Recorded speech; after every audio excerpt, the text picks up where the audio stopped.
বিসমিল্লাহির রহমানির রহিম। আমি ধরলা অ্যাগ্রো ইউটিউব চ্যানেলের পক্ষ থেকে বিপ্লব।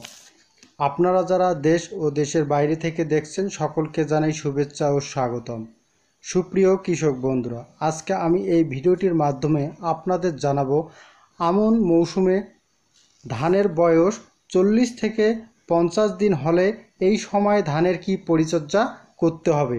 এই সময় অর্থাৎ 40 থেকে 50 দিন বয়সে কোন কোন রোগ হয়ে থাকে, এই সময়ে ধানে কোন কোন সার প্রয়োগ করতে হবে, সব কিছু তথ্য নিয়ে এই ভিডিওটির মাধ্যমে জানাবো। তবে অবশ্যই ভিডিওটি টেনে টেনে দেখবেন না, টেনে দেখলে অবশ্যই বুঝতে পারবেন না প্রিয় কৃষক ভাইরা। এখন মূল আলোচনায় যাই। মূলত ধানের জীবন চক্রকে 3টি ভাগে ভাগ করা হয়েছে। প্রথম ধাপ দৈহিক বৃদ্ধির পর্যায়, দ্বিতীয় ধাপ জনন পর্যায়, তৃতীয় ধাপ পরিপক্ক পর্যায়। আজকের এই ভিডিওটির মধ্যে আলোচনা করব দৈহিক পর্যায়। এই দৈহিক পর্যায় বলা হয় ধানের চারা রোপণের পর থেকে 40 থেকে 50 দিন বয়সে, এটা হচ্ছে দৈহিক বৃদ্ধির পর্যায়। ধানের জাতভেদে হয়ে থাকে। মূলত 40 থেকে 50 দিন বয়সে এই সময়টা হচ্ছে ধানের গুরুত্বপূর্ণ সময়। এই সময়টার মধ্যে কি সারের প্রয়োজন হয় বা কোন কোন রাসায়নিক সারের প্রয়োজন হয়, এই সময়ে কিন্তু শেষবারের মতো ইউরিয়া সার প্রয়োগ করতে হয়।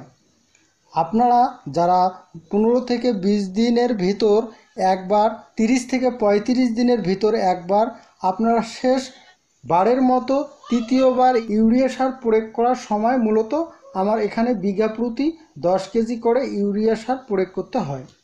যদি আপনাদের ধানের গ্রোথ ভালো থাকে তাহলে কিন্তু ইউরিয়া সার প্রয়োগ করা যাবে না। যদি আপনাদের ধানের গ্রোথ কম থাকে তাহলে পরিমাণ মতো ইউরিয়া সার প্রয়োগ করতে হবে। যদি ইউরিয়া সার প্রয়োগ করার প্রয়োজন হয় করবেন, না প্রয়োজন হলে করবেন না। আপনাদের ধানের গতি অনুযায়ী প্রয়োগ করতে পারেন।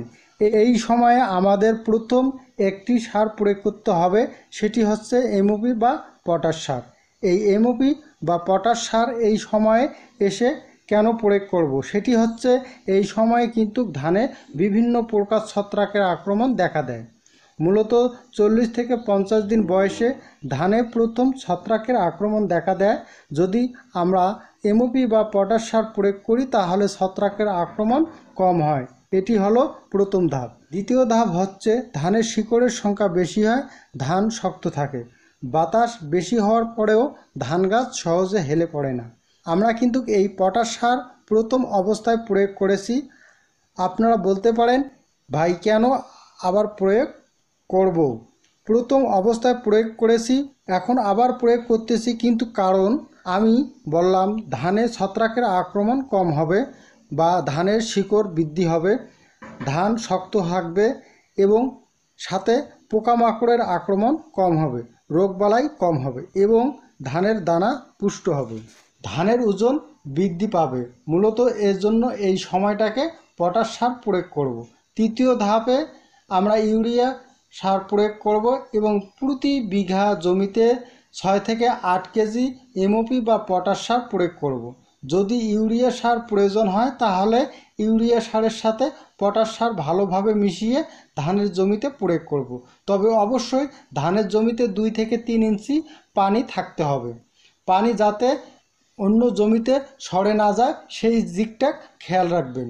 পানি থাকা অবস্থায় প্রয়োগ করবেন এবং এই পানি জমিতে শুকিয়ে ফেলবেন, এতে করে ভালো ফলাফল পাবেন। যদি পানি শুকিয়ে ফেলার পর 3 থেকে 4 দিন পর আবার পানি সেচ দেন তাহলে আরও ভালো রেজাল্ট পাবেন।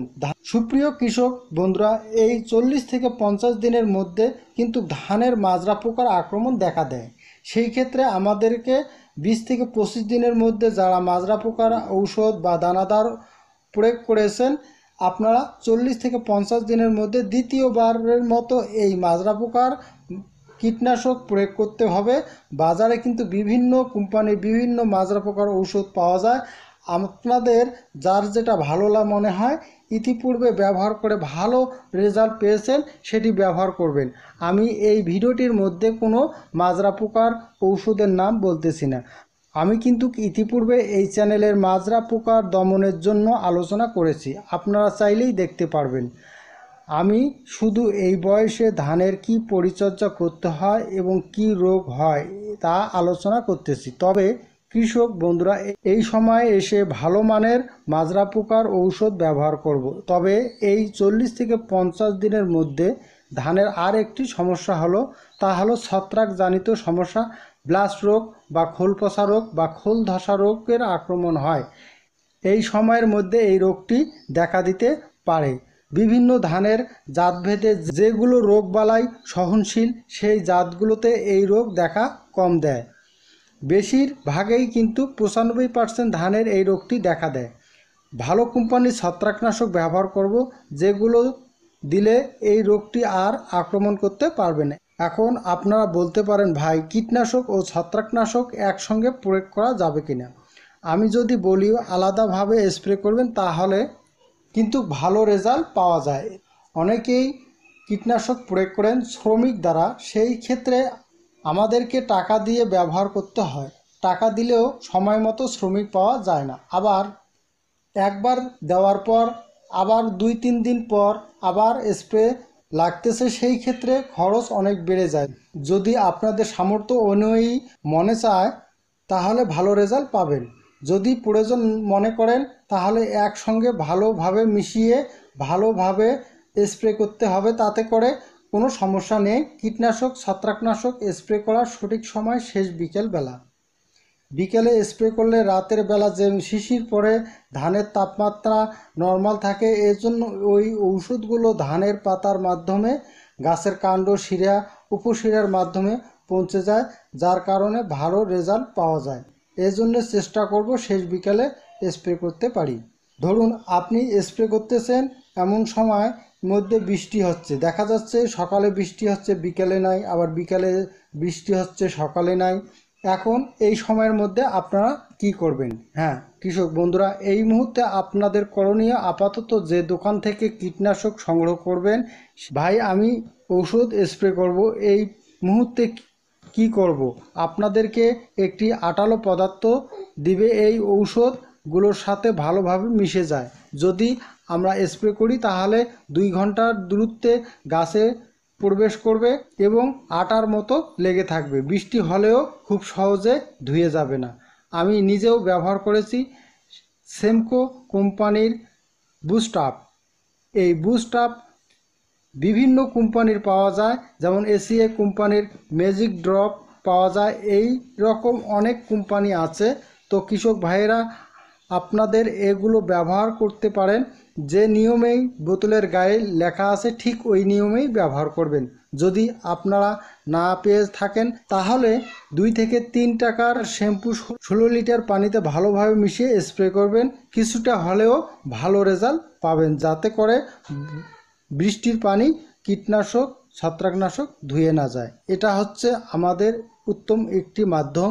সুপ্রিয় কৃষক বন্ধুরা, আপনারা অবশ্যই এই সময়গুলো জেনে নিলেন, আপনারা অবশ্যই এই নিয়মগুলো জেনে নিলেন। আজকের মতো ভিডিও এই পর্যন্ত।